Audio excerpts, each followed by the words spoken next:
style are fine examples of Louis XIV's urban architecture, designed by Mansart. Paris is a mecca for perfume lovers, with scent shops on both the left and right banks. There are smart Paris umbrella shops, glove shops, scarf shops with piles of printed silk, and the designer boutiques, the classiest labels known to the fashion world. Contrast the evening quiet of the Tuileries Gardens and the lunchtime excitement at the Relais in the Plaza Athénée. There is no more important subject with the Parisian than food. Here, just outside one of the 7 gates, in the wall that surrounded medieval Paris, is a typical French restaurant. To be a waiter in France is serious business. To the French, the waiter is a friend, a guide, a counselor. To watch a Frenchman eat is watching a master at work. The gesticulating table chatter over aperitifs comes to full stop, and conversation continues over a tiny cup of very strong dark coffee. French restaurants consider the patron's every need. They discuss his diet. Frenchmen are constantly on a diet. Not a diet to lose weight. Ooh, that would be cruel. By a diet, they mean what to eat. Voici le filet de rouget barbé, ainsi que le tourne-dos à la croûte au pot. Je vous souhaite un bon appétit. You would need 3 lifetimes to sample all the menus of Paris.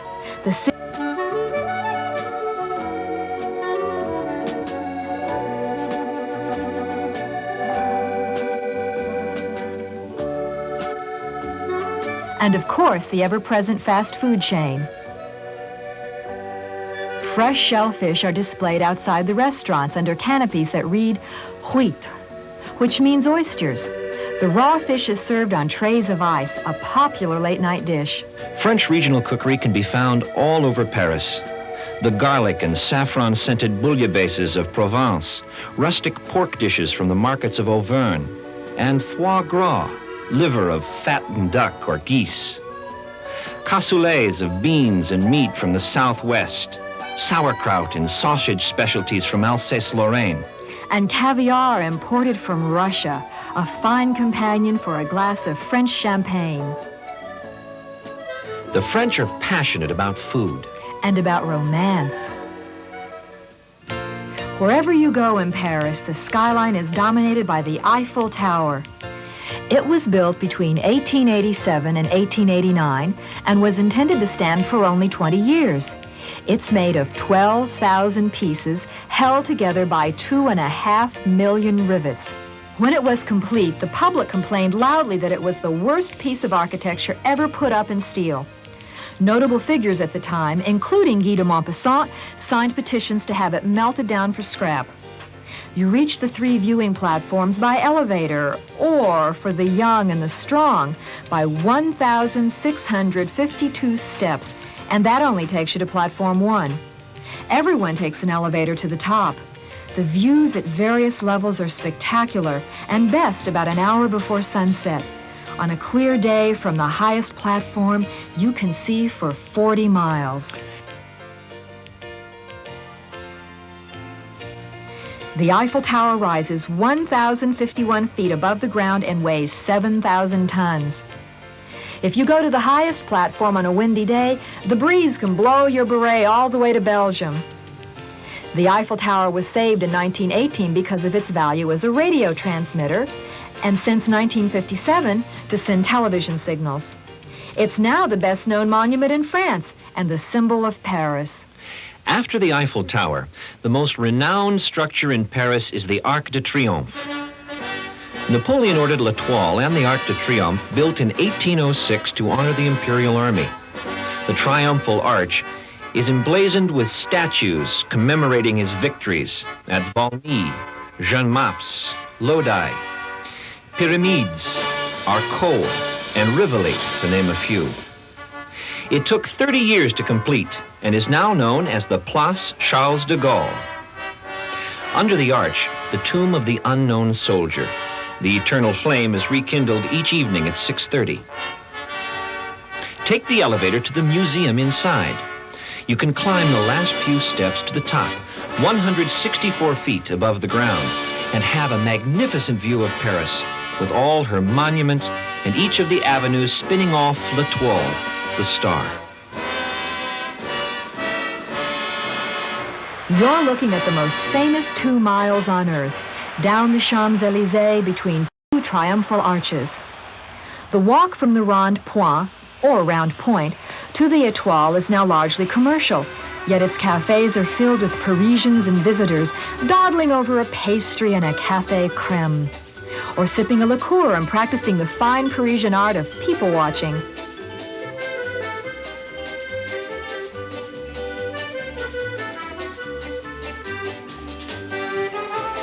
Continuing down the Champs-Élysées, we come to the Avenue Montaigne, an elegant shopping area. But be cautious. Prices here can melt a credit card.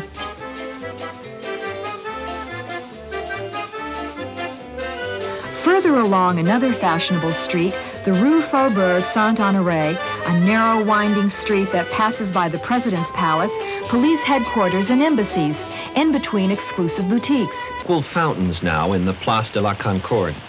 During the Bloody Revolution, hundreds of heads fell here to Dr. Guillotine's invention. The Place Concorde is dominated by the obelisk, which originally stood before a temple in Luxor 2,300 years ago, and was given to Charles X by the Viceroy of Egypt in 1829. On one side of the entrance to the Tuileries Gardens stands the Orangerie Museum with a collection of masters including works by Picasso,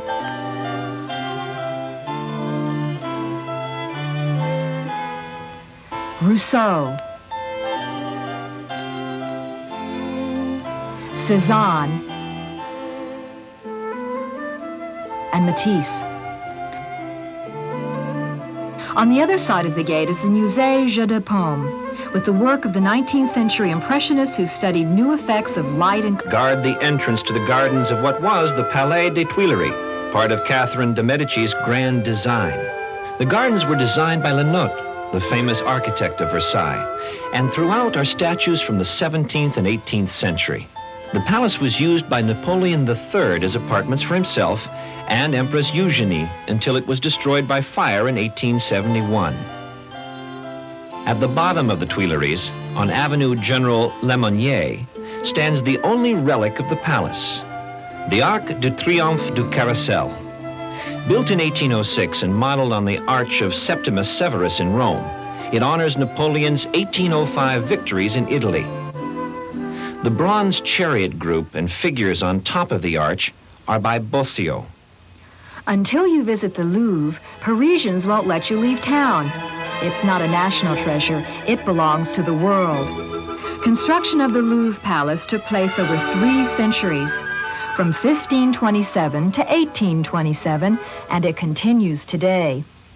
It's already possible to spend a lifetime studying the extraordinary richness and variety of the collections here. The world's largest temple to art and antiquities. The most famous artifacts here are the Winged Victory and the Venus de Milo.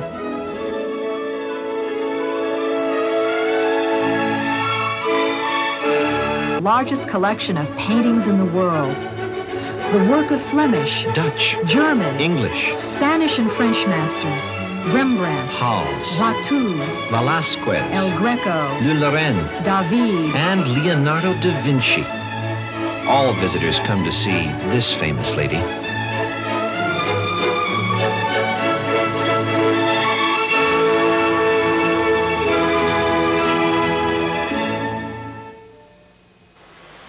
A fairly recent addition to the Louvre is the Musée de la Mode, the Fashion Museum. For the fashion industry, Paris is ground zero. Each year, chic and startling fashion innovation spills onto runways from the design rooms and workshops of Paris. Triumphs of past collections are displayed in the Musée de la Mode, with contributions from fashion notables such as Madame Grace.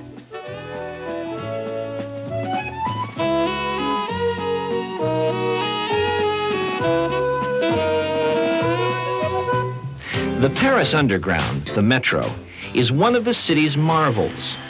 The French are not timid about placing their most valuable art treasures in the Louvre metro station. There are priceless works of art in stone, marble, gold, and bronze, some in display cases, others simply out in the open. There are maps in every station, and they're easy to read. Tourist passes for 2, 4, and 7 days are available and are good for unlimited travel while valid. 17 metro entrances were built around 1900 by Hector Guimard, the most important architect of the time. Metro stations have gone from Art Nouveau to moderne. There are new modern buildings, chrome and glass and stainless steel. Les Halles, once the famed produce market of Paris, served onion soup each morning to people who partied through the night. Les Halles is now a popular shopping center, but you can still find a table at an outdoor cafe. Industries have been established in the suburbs. There's the vast new port of Gennevilliers. And new satellite towns have been built, including a new business district called La Défense. There are expressways along the banks of the Seine. Yet the vitality and old world ambiance in the heart of Paris is still the same.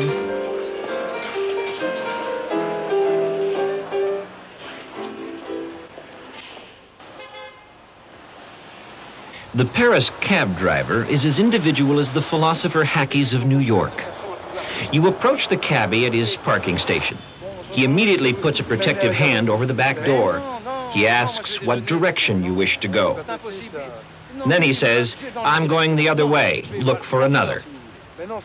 Many drivers have their dogs riding shotgun in the front seat.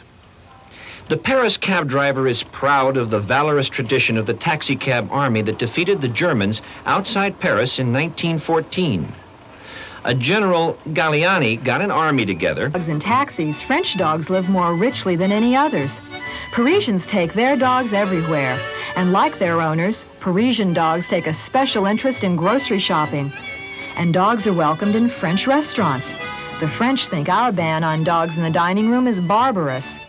In restaurants, the dogs take their food gravely. Dog owners are known to be good tippers. The French can't do too much for their pets. Therefore, waiters sometimes give the dogs better service than the owners.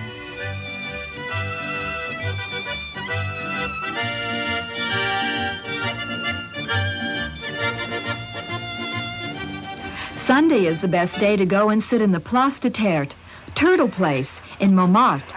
It's very pleasant on warm summer evenings, too. Take a cab. If you can find a driver who's willing to go in that direction. Or take the metro to the Montmartre station. There used to be hundreds of windmills on Montmartre, the highest ground in Paris. The Place de Terre lies off a cobblestone street, surrounded by wine shops, street artists, and tourists. Buildings sag on ancient foundations. The whole scene is a stage set. Restaurants and taverns arrange tables outside, and tourists and Parisians alike enjoy the carnival atmosphere. The Place de Terre is surrounded by artistic restaurants. Chez Eugène, Au Clairon du Chasseur, La Mère Catherine, and others. Artists set up easels in the street. They wear turtleneck sweaters and are artistically unscrubbed. They are a varied group. Some stab at canvases with palette knives and fingers. Others use charcoal or just plain scissors. Many make extra income by drawing portraits on the spot. Wander around the square and take a look at their work before you decide who should draw yours. Place de Terre is in the shadow of Sacré-Cœur, the Church of the Sacred Heart. It is one of Paris's most famous landmarks. If you feel strong enough, walk up the steps through the pleasant park past pigeons and young people who gather to socialize here. French Catholics dedicated the church to the Sacred Heart as an expression of contrition following the French disasters of the Franco-Prussian War. The church was financed by public subscription, and 3 million Frenchmen contributed to the fund.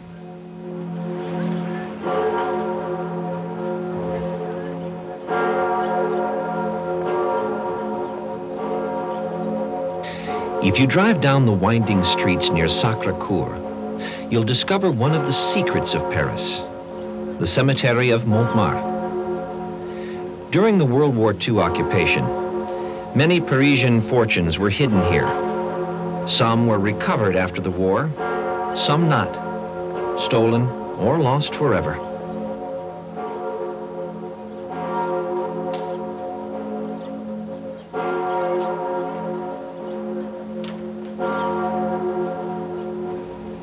Many celebrated artists, musicians, and writers are.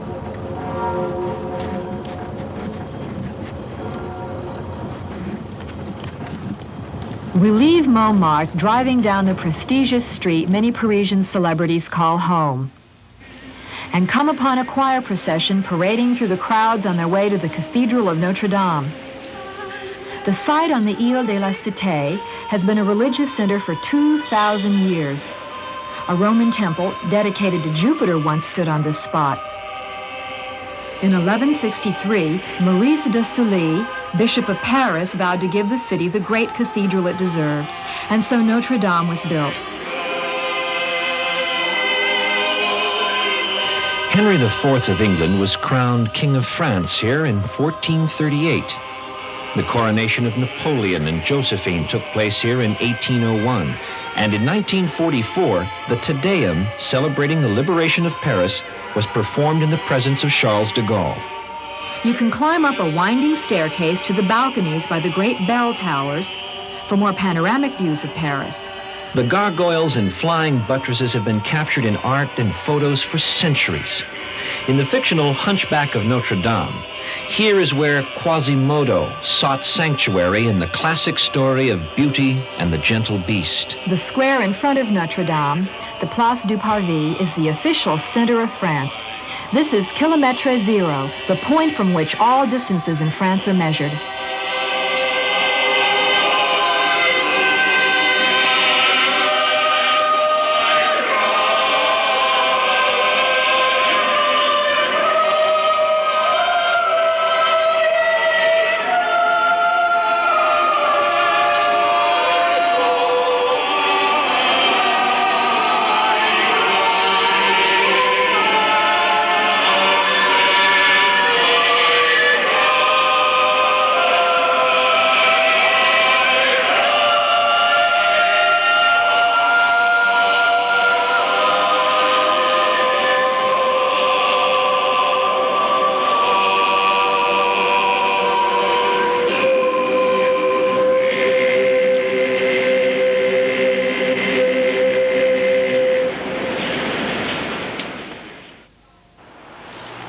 Back outside along the streets close by, we see 17th century houses all being carefully restored, and open bookstalls selling second-hand books, posters, and art.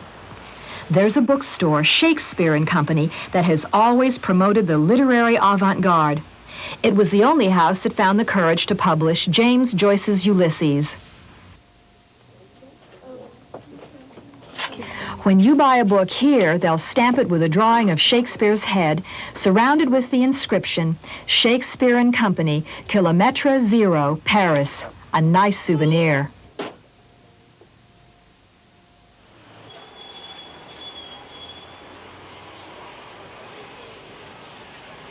You also see a menagerie of pets for sale in sidewalk cages, birds and monkeys, rabbits and hamsters. The rooster,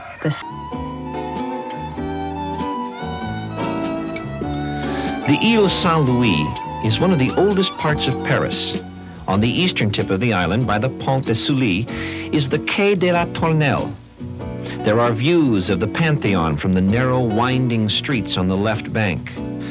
At number 15 Quai Tournelle is perhaps the most publicized restaurant in Paris, La Tour d'Argent. La Tour d'Argent is 400 years old. To a Frenchman, a meal is not a meal without wine, and the Tour d'Argent has one of the best wine cellars in France. Stained glass windows honoring sommeliers of the past are made from wine bottle shards. The wine is cradled like a baby and brought to the table, where you have a view of Notre Dame.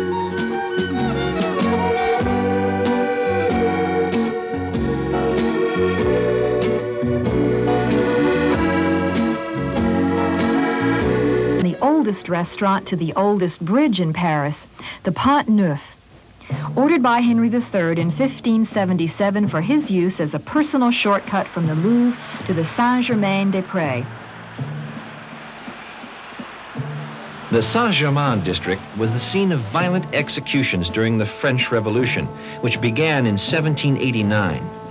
More than 40,000 people lost their heads.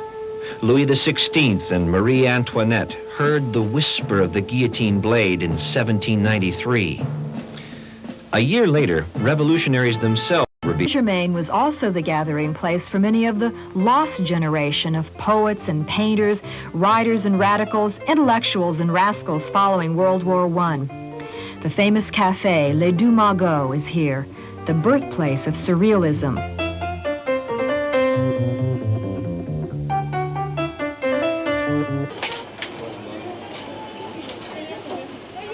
Even furry Frenchmen cannot go a day without bread. A loaf of the famous round whole wheat bread called poilane used to make an extraordinary gift before they started exporting this national treasure.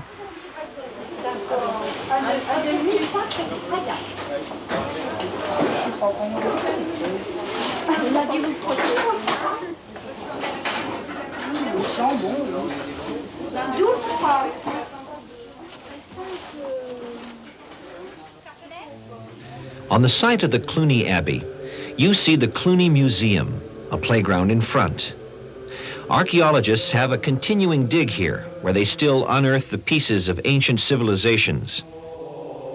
Inside the courtyard, there are intricately carved windows and gutters.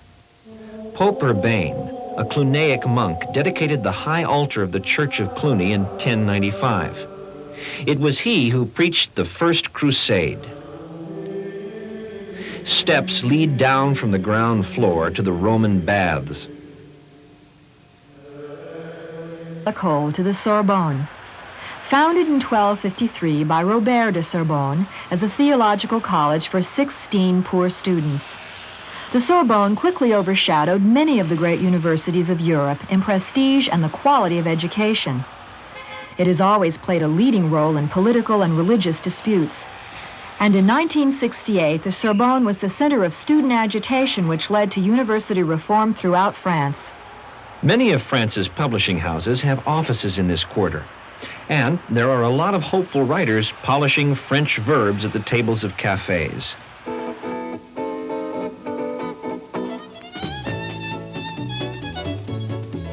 Wander the area sprinkled with bookshops, movie houses, and student gathering places. Like the Fountain of Saint-Michel, a popular meeting ground.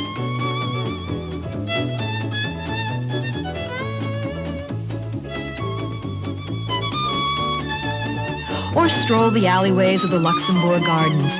There are antique stores and chocolate shops and outdoor markets to explore.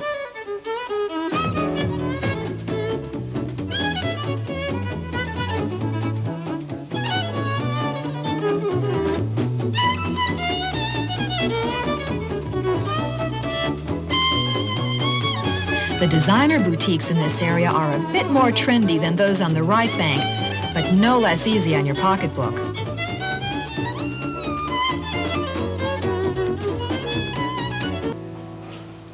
It's raw. Does it taste like fishy? For a look at what the French call military Paris, the Avenue de Suffren, bordering the Champ de Mars, was originally built as a series of market gardens.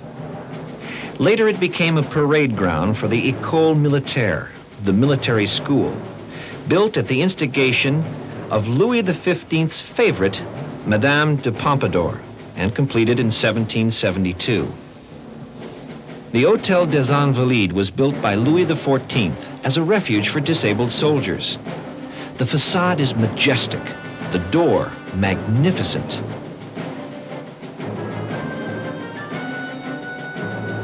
Louis' equestrian statue over the door is guided by the figures of justice and prudence.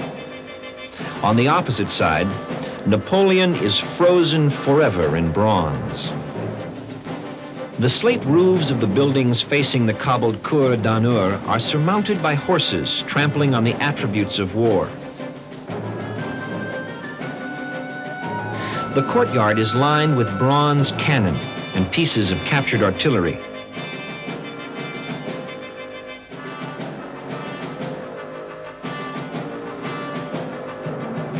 The Church of Saint-Louis des Invalides is decorated with flags captured from enemy armies. The last trophy of war is the twisted cross of the Third Reich.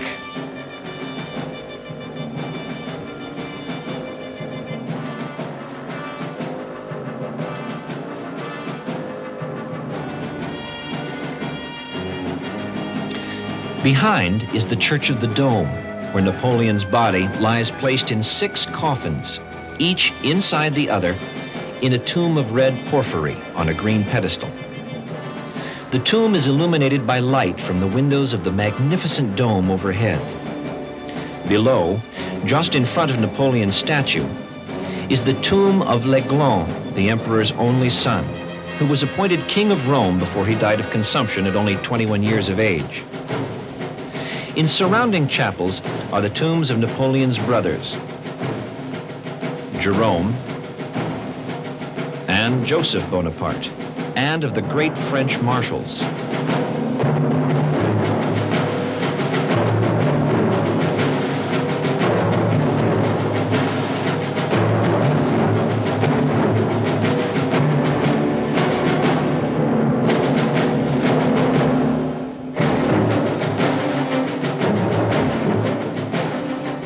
The Army Museum in the East and West pavilions houses the world's largest and richest military collections. Colonel Paul Willing of the Army Museum knows more about Napoleon than Josephine did. At the Musée de l'Armée, we have very many artifacts which belong to Emperor Napoleon I. But I think the principal part of the collection is in this showcase here. And you have here his greatcoat, his famous grey greatcoat, which he wore during all his campaigns all over Europe. The hat you see there was worn by Napoleon in Moscow during the Russian campaign of 1812. The other hat was the one he wore in 1814 during the campaign of France, one of his last campaigns. A famous picture showing Napoleon in the center wearing the uniform of Colonel of the Grenadiers of the Guard. At the top you see this part of the canopy on red velvet embroidered in gold, which was decorating the Cathedral of Notre Dame on the day of Napoleon's coronation on the 2nd of December 1804. Apart from that, there's wallpaper from Napoleon's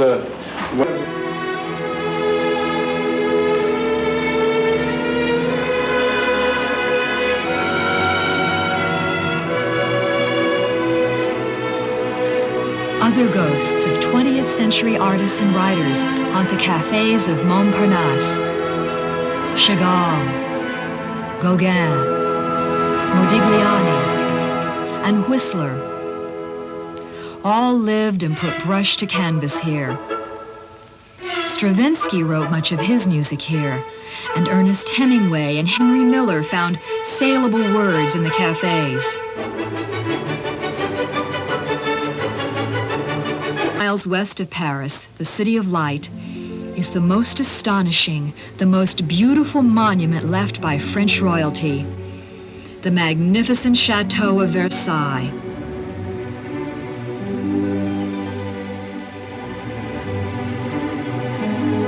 The gardens of Versailles, laid out by Lenotte, rank as one of the best examples of classic French landscaping.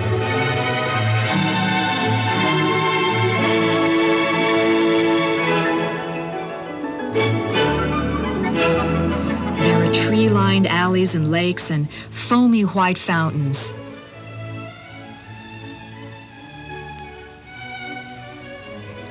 The palace was built by Louis XIV on the grounds of his father's hunting lodge. Building went on for more than 50 years as the court grew ever larger, eventually comprising more than 20,000 members. 30,000 workmen and 6,000 horses were employed in the construction at a cost of 60 million livres. At the time, a livre was worth £1 of silver, and at today's prices would be valued at more than $10 billion.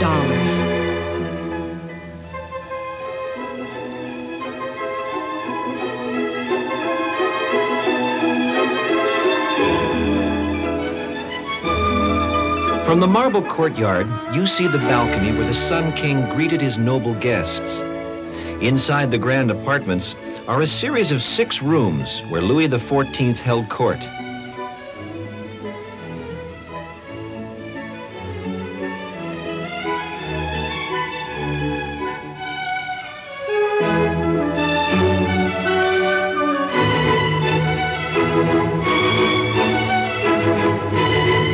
In his bedroom, his deathbed is as it was when he expired before a throng of courtiers in 1715. This was also the bedroom of his son, Louis XV, and grandson, Louis XVI, whose wife was the infamous Marie Antoinette. By Louis Philippe, and restoration has continued, interrupted only by war until the present.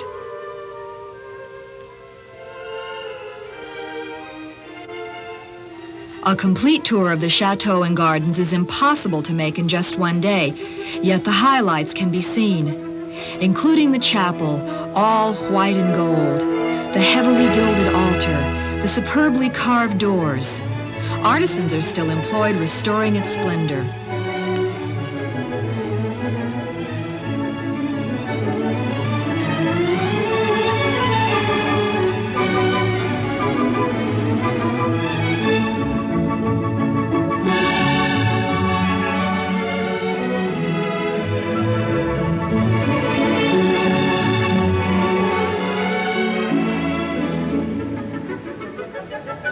The throne room with its original candelabras and chandeliers. The war salon where Louis XIV planned his great campaigns.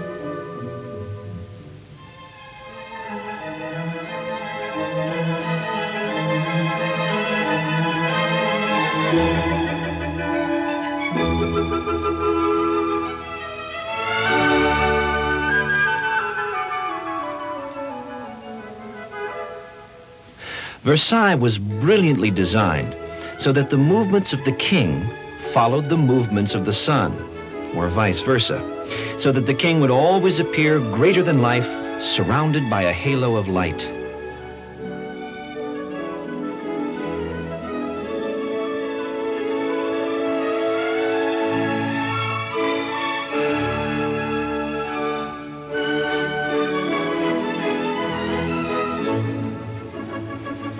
Radiant to behold. Depending upon the gods of Paris traffic, you'll be able to return from Versailles to Paris well within an hour.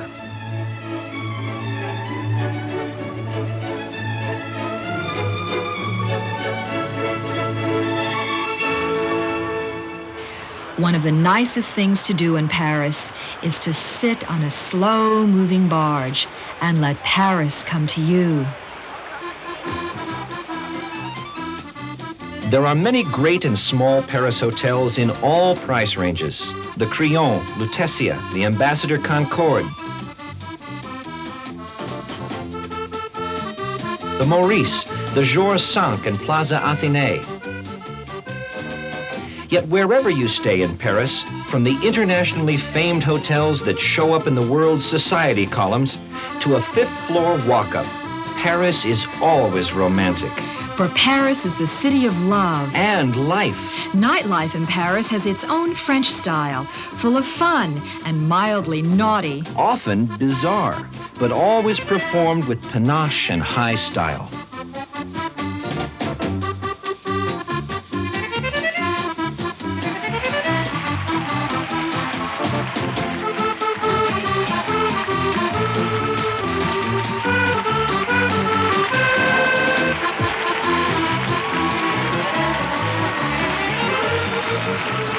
In Place Pigalle, there are quiet bistros where friends become lovers. You'll always remember Paris because it will engrave memories on your mind forever. And your Paris will be different, special to you for your own special reasons.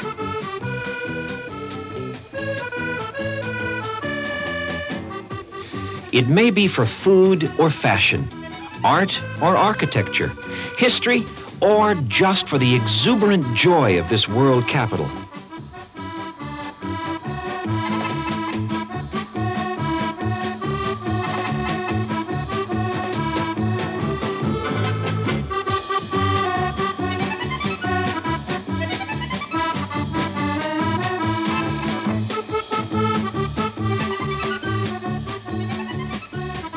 We'll be looking for you on the streets of Paris. You'll love it. And Paris will love you.